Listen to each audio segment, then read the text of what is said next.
আকাশবাণী কলকাতা। স্থানীয় সংবাদ পড়ছি প্রিয়া বিশ্বকর্মা।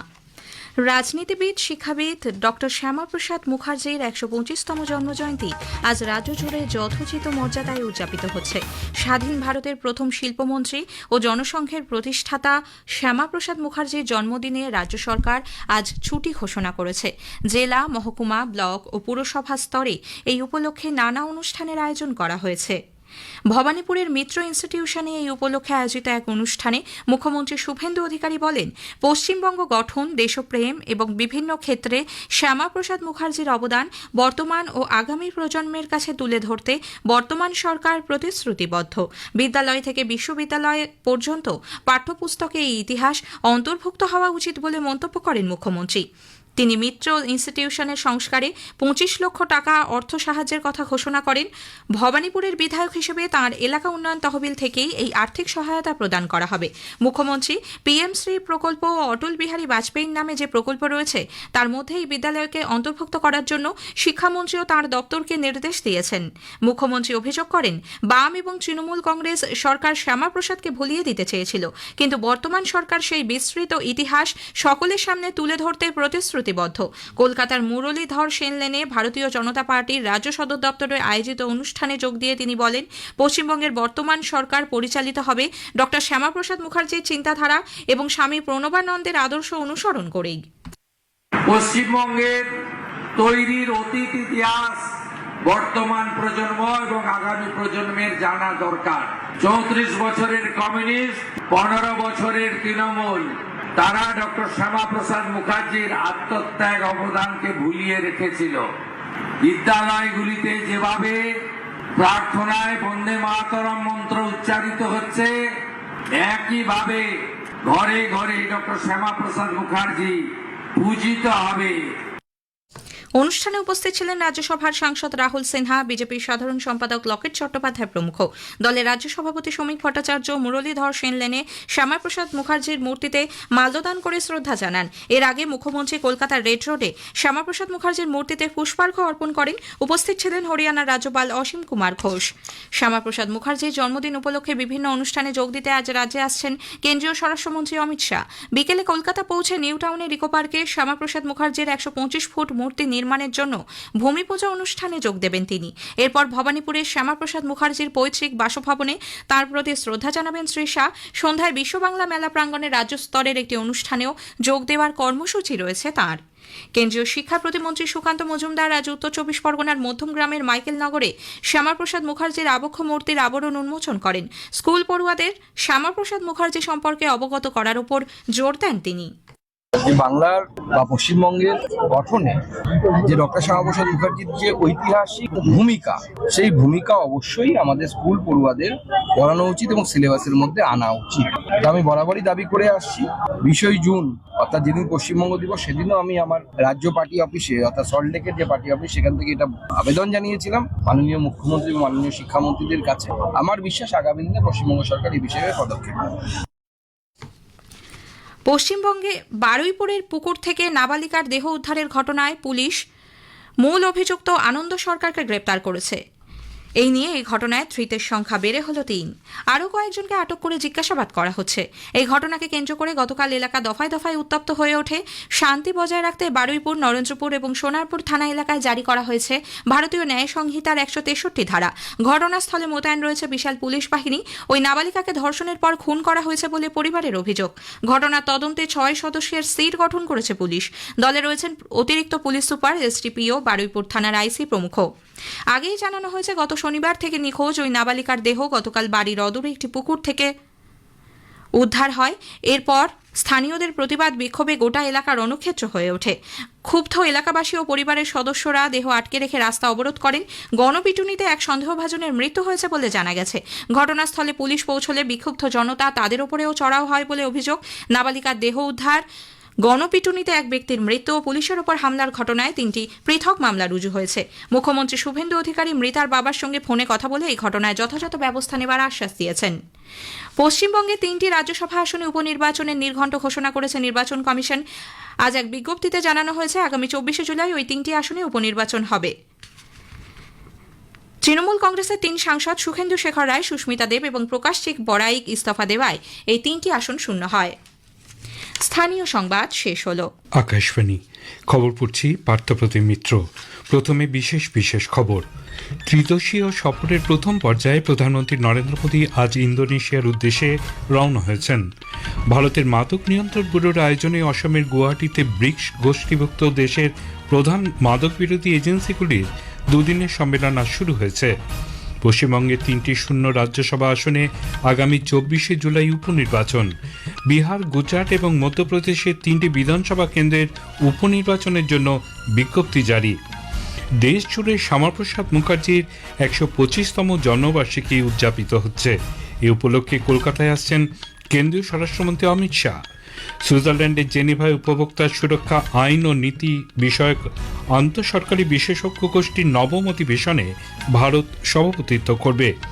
বিশ্বকাপ ফুটবলে আজ রাউন্ড অফ 16 ম্যাচে পর্তুগাল স্পেনের বিরুদ্ধে খেলবে। শেষ 8-এ ইংল্যান্ড ও নরওয়ে। আসছি বিস্তারিত খবরে। প্রধানমন্ত্রী নরেন্দ্র মোদী ত্রিদেশীয় সফরের প্রথম পর্যায়ে আজ ইন্দোনেশিয়ার উদ্দেশ্যে রওনা হয়েছেন। বিদায় বিবৃতিতে প্রধানমন্ত্রী বলেন, তিনি ইন্দোনেশিয়ার রাষ্ট্রপতি প্রাবো সুবিয়ান্তোর আমন্ত্রণে চলতি মাসের 8 তারিখ পর্যন্ত সেদেশ সফর করবেন। তিনি বলেন, এই সফর দুদেশের ব্যাপক কৌশলগত অংশীদারিত্বকে আরও গভীর করবে। তিনি প্রবাসী ভারতীয়দের সঙ্গেও মত বিনিময় করবেন এবং রাষ্ট্রপতি প্রাবোর সঙ্গে ইয়ার্গি কার্তার প্রামালান মন্দির চত্বর পরিদর্শন করবেন বলে জানান। ইন্দোনেশিয়া থেকে প্রধানমন্ত্রী অস্ট্রেলিয়ার প্রধানমন্ত্রী আন্তনি আলবানিজের আমন্ত্রণে মেলবোর্ন যাবেন। এরপর নিউজিল্যান্ডের প্রধানমন্ত্রী ক্রিস্টোফার লাক্সনের আমন্ত্রণে অকল্যান্ড সফর করবেন।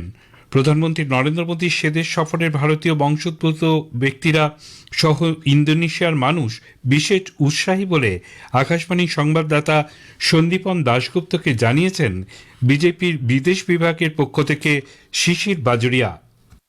চারদিকে বিশেষ করে আমাদের ভারতীয়, শুধু ভারতীয় না, ইন্দোনেশিয়ানদের মধ্যে রক্ত নতুন করে আমি দেখতে পাচ্ছি। লোকেরা একেবারে, ইংরেজিতে একটা শব্দ আছে এক্সাইটেড। মোদিজি আসছেন, মোদিজি 3 বছর আগেও এসেছিলেন। এটা বিশ্বের সব থেকে বড় মুসলিম দেশ জনসংখ্যার দিক থেকে। এদের এইখানে এরা সংস্কৃত ছেড়ে দেয়নি। মনে হচ্ছে না আমাদের যে ইতিহাস সংস্কৃতি আর এই দেশে কি তফাৎ। ভারতের মাদক নিয়ন্ত্রণ ব্যুরোর আয়োজনে অসমের গুয়াহাটিতে ব্রিক্স গোষ্ঠীভুক্ত সেদেশের প্রধান মাদক বিরোধী এজেন্সিগুলির দুদিনের সম্মেলন আজ শুরু হয়েছে।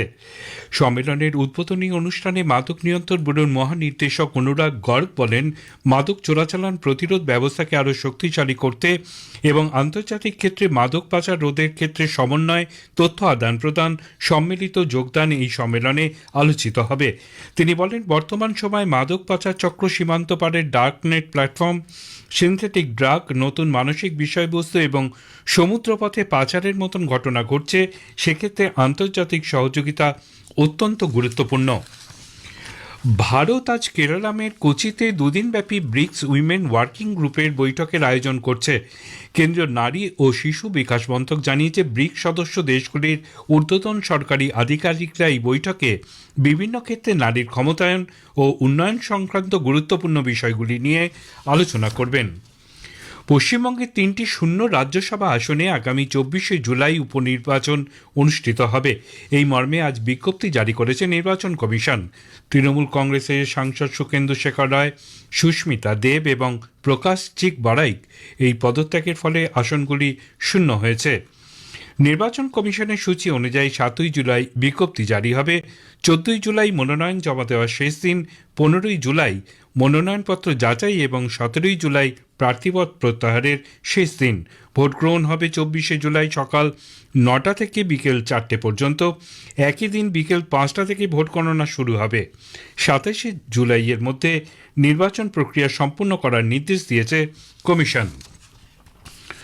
নির্বাচন কমিশন আজ বিহার, গুজরাট এবং মধ্যপ্রদেশের 3টি বিধানসভা কেন্দ্রের উপনির্বাচনের জন্য বিজ্ঞপ্তি জারি করেছে। বিহারের বাকিপুর, গুজরাটের মঞ্জলপুর এবং মধ্যপ্রদেশের দাতিয়া বিধানসভা কেন্দ্রেই উপনির্বাচন হবে। বিজ্ঞপ্তি অনুযায়ী 13 জুলাই পর্যন্ত মনোনয়নপত্র জমা নেওয়া হবে এবং 14 জুলাই তা পরীক্ষা করে দেখা হবে। এই আসনগুলিতে 30 জুলাই ভোট গ্রহণ হওয়ার কথা রয়েছে। বিহারের বাঁকিপুরের বিধায়ক নীতিন নবীন পদত্যাগ করায় ওই আসনে উপনির্বাচনের প্রয়োজনীয়তা দেখা দেয়। গুজরাটের মঞ্জলপুর বিধানসভা কেন্দ্রে আসনটি শূন্য হয় যোগেশ ভাই নরন দাস প্যাটেলের মৃত্যুর কারণে। অন্যদিকে রাজেন্দ্র ভারতীর সদস্যপদ বাতিল বা অযোগ্য ঘোষিত হওয়ায় মধ্যপ্রদেশের দাতিয়া আসনটি শূন্য হয়। বিভিন্ন ইস্যুতে বিরোধী দলগুলি বিক্ষোভের মধ্যেই আজ ষোড়শ আসাম বিধানসভার বাজেট অধিবেশন শুরু হয়েছে। আগামী 10 জুলাই 2026-27 অর্থবর্ষের বাজেট পেশ করা হবে। 16 থেকে 21 জুলাই পর্যন্ত অধিবেশন মুলতবি থাকবে এবং 31 জুলাই অধিবেশন সমাপ্ত হওয়ার কথা রয়েছে। শ্রী রাম জন্মভূমি তীর্থক্ষেত্র ট্রাস্টের সদস্যদের নিয়ে আজ একটি বৈঠক বসবে। বৈঠকে বেশ কিছু গুরুত্বপূর্ণ প্রশাসনিক ও আর্থিক বিষয় নিয়ে আলোচনা হবে। ট্রাস্টের প্রাপ্ত অনুদান হিসেবের বিষয়টি নিয়ে বিশেষ তদন্তকারী দল সিটের কাজকর্ম নিয়েও আলোচনা হওয়ার কথা। ট্রাস্টের সাধারণ সম্পাদক চম্পত রায় এবং ট্রাস্টি ডক্টর অনিল মিশ্রের পদত্যাগপত্র নিয়েও আলোচনা হবে। এই খবর শুনছেন আকাশবাণী থেকে। নানা অনুষ্ঠানের মধ্যে দিয়ে দেশজুড়ে আজ যথোচিত মর্যাদায় রাজনীতিবিদ শিক্ষাবিদ ডক্টর শ্যামাপ্রসাদ মুখার্জির 125তম জন্মবার্ষিকী উদযাপিত হচ্ছে। সমাজ মাধ্যমের একাধিক বার্তায় তাকে শ্রদ্ধা জানিয়েছেন উপরাষ্ট্রপতি সিপি রাধাকৃষ্ণন, প্রধানমন্ত্রী নরেন্দ্র মোদী, কেন্দ্রীয় স্বরাষ্ট্রমন্ত্রী অমিত শাহ, প্রতিরক্ষামন্ত্রী রাজনাথ সিং ও লোকসভার অধ্যক্ষ ওম বিড়লা প্রমুখ। এই উপলক্ষে পশ্চিমবঙ্গ সরকার আজ ছুটি ঘোষণা করেছে। রাজ্য জুড়ে পালিত হচ্ছে বিভিন্ন কর্মসূচি। ডক্টর শ্যামাপ্রসাদ মুখার্জির আদর্শ অবদানকে সামনে রেখে নতুন প্রজন্মের কাছে ইতিহাস তুলে ধরার বার্তা দিয়েছেন পশ্চিমবঙ্গের মুখ্যমন্ত্রী শুভেন্দু অধিকারী। কলকাতার মুরলীধর সেন লেনে ভারতীয় জনতা পার্টির রাজ্য সদর দপ্তরে আয়োজিত অনুষ্ঠানে তিনি দাবি করেন, পশ্চিমবঙ্গের বর্তমান সরকার পরিচালিত হবে ডক্টর শ্যামাপ্রসাদ মুখার্জির চিন্তাধারা এবং স্বামী প্রণবানন্দের আদর্শ অনুসরণ করে। এই সরকার পরিচালিত হবে ডক্টর শ্যামাপ্রসাদ মুখার্জির বিচারধারার উপরে। এই সরকার পরিচালিত হবে, তার কার্যপদ্ধতি হবে ডক্টর শ্যামাপ্রসাদ মুখার্জির স্বপ্ন পূরণের মধ্য দিয়ে। বিদ্যালয়গুলিতে যেভাবে প্রার্থনায় বন্দে মাতরম মন্ত্র উচ্চারিত হচ্ছে, একইভাবে ঘরে ঘরে ডক্টর শ্যামাপ্রসাদ মুখার্জি পূজিত হবে। এটাই আমাদের লক্ষ্য এবং স্বপ্ন। এর আগে রেড রোডে এক অনুষ্ঠানে শ্যামাপ্রসাদ মুখার্জির মূর্তিতে মালা দিয়ে শ্রদ্ধা জানান মুখ্যমন্ত্রী। এই উপলক্ষে আজ পশ্চিমবঙ্গে আসছেন কেন্দ্রীয় স্বরাষ্ট্রমন্ত্রী অমিত শাহ, যোগ দেবেন বিভিন্ন অনুষ্ঠানে। বিজেপি সূত্রে জানা গেছে, দুপুরে দিল্লি থেকে রওনা হয়ে কলকাতায় নিউ টাউনের ইকো পার্কে শ্যামাপ্রসাদ মুখোপাধ্যায়ের 125 ফুট মূর্তি নির্মাণের জন্য ভূমি পুজো অনুষ্ঠানে যোগ দেবেন তিনি। বিকেলে ভবানীপুরে শ্যামাপ্রসাদ মুখোপাধ্যায়ের পৈতৃক বাসভবনে তার প্রতি শ্রদ্ধা জানাবেন কেন্দ্রীয় স্বরাষ্ট্রমন্ত্রী। সন্ধ্যায় বিশ্ব বাংলা মেলা প্রাঙ্গণে রাজ্যস্তরের একটি অনুষ্ঠানে অমিত শাহ যোগ দেবার কথা। কেন্দ্রীয় স্বরাষ্ট্রমন্ত্রী অমিত শাহ গত 5 বছরে সমবায়ের মাধ্যমে সমৃদ্ধি মন্ত্র অনুসরণ করে লক্ষ লক্ষ মানুষের জীবনে পরিবর্তন আনার জন্য সমবায় মন্ত্রকের ভূয়সী প্রশংসা করেছেন। সমবায় মন্ত্রকের 5ম প্রতিষ্ঠা বার্ষিকী উপলক্ষে আয়োজিত অনুষ্ঠানে শ্রী শাহ বলেন, সমবায় খাতের সঙ্গে যুক্ত 30 কোটি মানুষ এবং সারা দেশের 8,50,000-এরও বেশি সমবায় প্রতিষ্ঠানের জন্য আজকের দিনটি অত্যন্ত শুভ। সুইজারল্যান্ডের জেনেভায় উপভোক্তা সুরক্ষা আইন ও নীতি বিষয়ক আন্তঃসরকারি বিশেষজ্ঞ গোষ্ঠীর 9ম অধিবেশনে ভারত সভাপতিত্ব করবে। রাষ্ট্রসংঘ বাণিজ্য উন্নয়ন সংস্থা UNTD এর উদ্যোগে এই অধিবেশন চলবে বুধবার পর্যন্ত। বিশ্বকাপ ফুটবলে আজ রাতে রাউন্ড অফ 16 ম্যাচে পর্তুগাল স্পেনের বিরুদ্ধে খেলবে। আর্লিংটন স্টেডিয়ামে খেলা শুরু হবে ভারতীয় সময় রাত 12:30টায়। এদিকে রাউন্ড অফ 16-এর খেলায় আজ ইংল্যান্ড 3-2 গোলে মেক্সিকোকে হারিয়ে কোয়ার্টার ফাইনালে উঠেছে। অন্যদিকে গত রাতে খেলায় ব্রাজিলকে 2-1 গোলে হারিয়ে প্রথমবার কোয়ার্টার ফাইনালে পৌঁছে ইতিহাস সৃষ্টি করল নরওয়ে। কোয়ার্টার ফাইনালে নরওয়ে ইংল্যান্ডের বিরুদ্ধে খেলবে। শেষ করার আগে খবরের বিশেষ অংশ আরেকবার।